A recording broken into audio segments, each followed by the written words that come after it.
Bem-vindo a todos. Eu sou Gabriel Henrique Câmara Ribeiro, aluno da Universidade Santa Cecília, Unisanta, e irei fazer uma apresentação sobre máquinas térmicas com ênfase nos motores de combustão interna. Essa matéria foi dada pelo professor Alexandre Juses Blanco. Afinal, o que são máquinas térmicas? Máquinas térmicas são dispositivos capazes de converter energia térmica introduzida neles em trabalho mecânico. Basicamente, a fonte quente entra na máquina e parte de sua energia é convertida para realizar um trabalho. A outra parte, de temperatura menor, chamada de fonte fria, que não foi transformada, será expelida da máquina, obedecendo a segunda lei da termodinâmica, que diz que o calor não pode fluir de forma espontânea de um corpo de temperatura menor para um corpo de temperatura mais alta. Quanto maior for o aproveitamento do calor que entra da fonte quente em trabalho, e consequentemente menor for o calor que for dissipado na fonte fria, maior será o rendimento dessa máquina. Um exemplo fácil de se entender o que é uma máquina térmica são as locomotivas a vapor. O carvão é queimado na caldeira e produzem gases quentes que passam por tubos que aquecem uma caixa d'água, da qual é gerado o vapor que permite o deslocamento dos pistões que movimentam as engrenagens da locomotiva. O vapor e os gases que já foram utilizados para realizar o trabalho da movimentação da locomotiva são expelidos pela chaminé.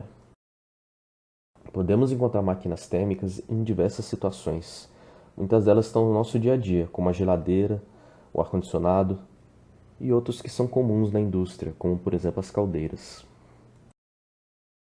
O que são motores de combustão interna?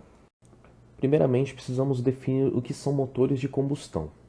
Motores de combustão são aqueles que operam recebendo combustível de uma fonte externa e aquecendo o mesmo para que faça combustão. Os gases gerados por essa combustão farão o movimento dos cilindros ou pistões que compõem o motor e irão deslocar suas peças para que seja realizado o trabalho. Para os motores de combustão interna, assim como o nome já é dito, o aquecimento do combustível é feito dentro do próprio motor e são utilizados principalmente nos veículos modernos, como o carro, a moto, o avião, entre outros. Podemos dividir os motores em tipos de acordo com sua construção. Citarei 3 tipos diferentes. Os motores alternativos, também conhecidos como motores de pistão, realizam um movimento alternado entre um ou mais pistões para converter a pressão em um fluido de trabalho. São exemplos de motores alternativos os motores 2 tempos, os motores 4 tempos e os motores a diesel. Os motores de pistão livre não possuem uma cambota e os pistões são retornados a cada curso de acendimento pela compressão e pela expansão do ar em um cilindro separado. Nos motores rotativos utilizam rotores em vez de pistões, assim como é feito nos motores alternativos. São exemplos de motores rotativos os motores de turbina a gás, muito utilizados em aviões, os motores Wankel e os motores quasi-turbine. Comentarei agora com um pouco mais de detalhes sobre 4 motores que são conhecidos dentro da indústria automobilística. Um dos motores bem conhecidos e bem utilizados na grande maioria dos carros dos dias atuais é o motor de 4 tempos. Ele tem essa nomenclatura devido aos 4 estágios ou tempos que são realizados para a operação do motor.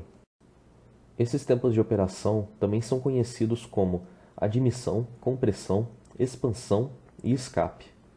Este modelo apresenta um ou mais cilindros que utilizam uma mistura de combustível e ar para dar ignição e movimentar a cambota a cada tempo, sendo elas um pistão, que fará o movimento de subida e descida, uma biela ligada ao pistão e à cambota, a cambota também chamada de virabrequim, que transforma as forças transmitidas pelas bielas em momento e propaga esse momento pelas peças acopladas em sua extremidade. Dentro do cilindro ainda existem 3 peças que proporcionam a entrada, a ignição e a saída do combustível, sendo elas respectivamente a válvula de admissão, a vela de ignição e a válvula de escape. Comentarei agora mais detalhadamente sobre cada etapa. No primeiro tempo, ou admissão, o pistão desce e ocorre a entrada de combustível e ar para dentro do cilindro por meio da válvula de admissão que é aberta. No segundo tempo, ou compressão, a válvula de admissão fecha e o pistão sobe para o seu ponto máximo, comprimindo a mistura. Após isso, a vela de ignição solta uma faísca. Note que para o bom funcionamento do motor, é necessário que o combustível aguente a compressão durante a segunda fase. Se o combustível explodir prematuramente durante a compressão, diminuirá a potência do motor e produzirá um ruído conhecido como batida de pino ou knocking. Gasolinas com maior índice de octanagem são melhores por causa disso. Quanto maior o índice de octanagem, mais resistente a gasolina será a compressão sofrida e melhor será o desempenho do motor. No terceiro tempo ou expansão, a mistura que foi queimada pela faísca irá explodir e deslocará o pistão para baixo. No quarto tempo, ou escape, o pistão começa a subir novamente e é aberto a válvula de escape, liberando os gases provenientes da queima da mistura. Após o fechamento da válvula, a válvula de entrada que antes fechada irá se abrir novamente e o ciclo recomeçará. Agora eu irei passar um vídeo rápido que demonstra o ciclo em funcionamento.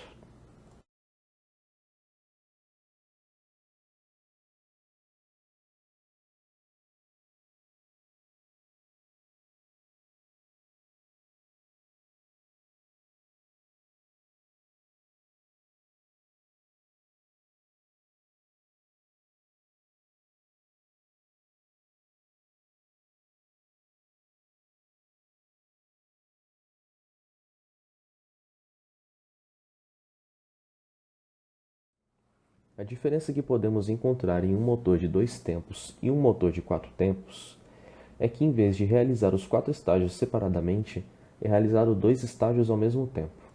Eles são encontrados em equipamentos e veículos como jet skis, aeromodelos, motosserras, entre outros. Eles não possuem válvulas de admissão e escapamento, simplificando a construção e reduzindo de forma relevante o seu peso. No entanto, não são muito aplicados em carros, pois sua eficiência diminui quando variam as condições de rotação, altitude e de temperatura.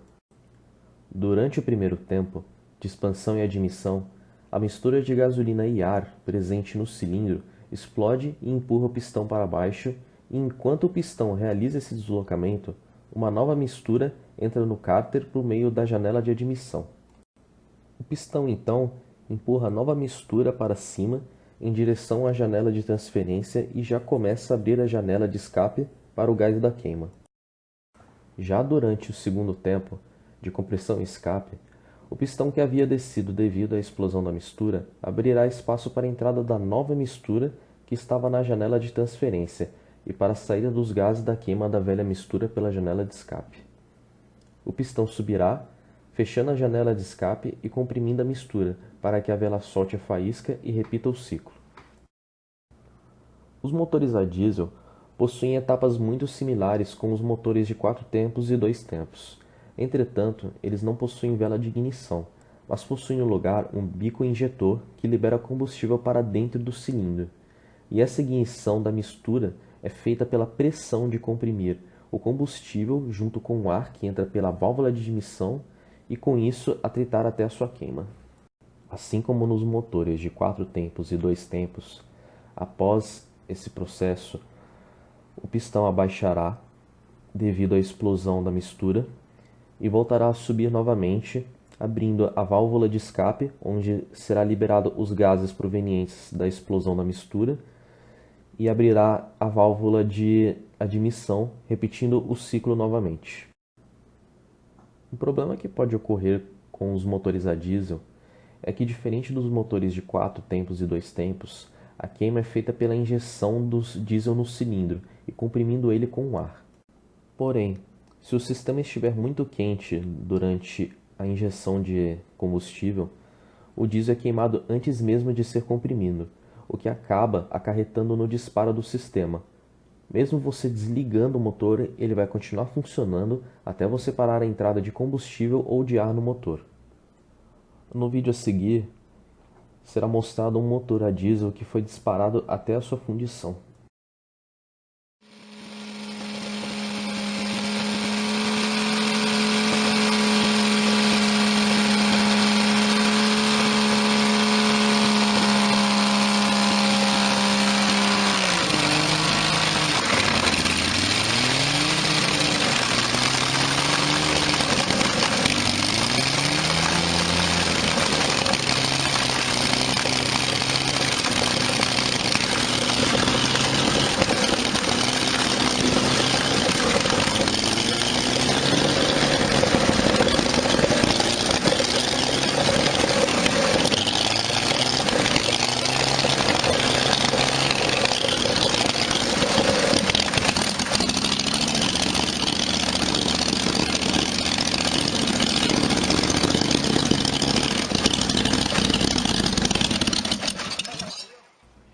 Diferente dos três motores que foram apresentados, o motor Wankel, assim como todos os motores rotativos, trabalha não com pistões, mas sim com mecanismos que fazem um movimento de giro para realizar trabalho. Os seus estágios de operação não são tão diferentes em relação aos estágios de operação dos motores. Em sua construção, há um rotor com um formato próximo a um triângulo, preso a uma engrenagem conectada à cambota, que realiza 4 operações: admissão, compressão, explosão e escape, em cada uma de suas rotações em torno da cambota. Suas rotações não fazem o movimento circular perfeito, porém não é desregulado. É controlado com um padrão para que o motor consiga completar todas as suas etapas com eficiência. Na admissão, o combustível entra por uma de suas cavidades e fica armazenado para ir para a próxima fase. Na compressão, o combustível é deslocado para perto da vela de ignição e extremamente comprimido. A vela então inicia o faiscamento. Na explosão, o combustível comprimido e acendido pela faísca da vela é explodido e empurra o rotor para frente. No escape, os gases da queima são expulsos pela outra cavidade. Enquanto um estágio está sendo realizado em um canto do rotor, outros estágios também estão acontecendo nos outros cantos, permitindo suavidade ao realizar os movimentos dos ciclos, diferente dos pistões nos motores alternativos. Podemos listar algumas desvantagens e vantagens que o motor Wankel apresenta em relação aos motores alternativos. Algumas de suas vantagens são uma suavidade maior. Ao contrário dos motores tradicionais, não há inversão de movimento como no sobe e desce do pistão, existindo um movimento rotativo que proporciona funcionamento mais suave. Também tem uma quantidade menor de peças para se produzir, e com isso também ganhamos menos peso e um tamanho menor do motor. Algumas de suas desvantagens são um consumo mais elevado de combustível.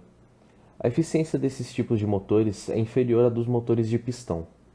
Os motores de combustão interna transformam combustível em energia mecânica e calor. No caso dos motores Wankel, há mais desperdício de energia em forma de calor, uma vez em que a área superficial dos espaços internos do motor é maior do que a área superficial da câmara de combustão dos motores de pistões. O torque em baixas rotações também é uma desvantagem. Isto se deve à forma com que os gases, depois da ignição, se expandem. No motor de pistões, os gases expandem-se numa só direção, empurrando o pistão num movimento linear. No caso dos motores rotativos, os gases expandem-se em várias direções, empurrando o rotor num movimento não linear, que não aproveita tão bem a energia gerada. No entanto, em altas rotações, a inércia do motor ameniza esse inconveniente. E por último, seria a manutenção desses motores. Foram poucos os veículos que foram produzidos com esses motores. Então, não existem tantas oficinas que estejam oficializadas ou preparadas para poder realizar a manutenção desses tipos de motores. Gostaria de agradecer a todos que assistiram até o fim, e espero também que esse conteúdo tenha servido de conhecimento para aqueles que assistiram. Obrigado. Aqui estão algumas referências bibliográficas que me ajudaram a realizar este trabalho.